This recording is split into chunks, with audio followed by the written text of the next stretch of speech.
उत्पन्ना एकादशी व्रत की पूरी कथा। उत्पन्ना एकादशी व्रत की इस कथा को पढ़ने से व्यक्ति के सारे दुख दूर हो जाते हैं और अंत में मोक्ष की प्राप्ति होती है। ये कथा भगवान कृष्ण ने धर्मराज युधिष्ठिर को सुनाई थी। एकादशी व्रत की कथा।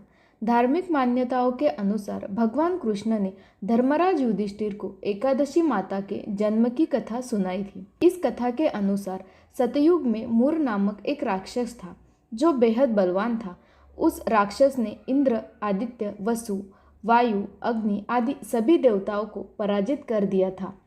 परेशान होकर सभी देवताओं ने भगवान शंकर के सामने सारी बात रख दी।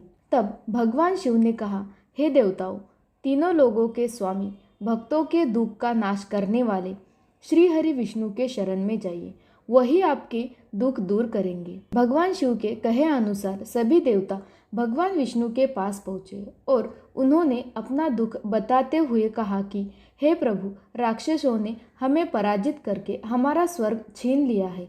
आप उस राक्षस से हम सबकी रक्षा करें। भगवान विष्णु ने देवताओं को चंद्रावती नगरी जाने को कहा। उस समय राक्षस मूर सेना सहित युद्ध भूमि में दहाड़ रहा था। तब खुद भगवान हरि रणभूमि में आए और उन्होंने राक्षस मूर से युद्ध किया।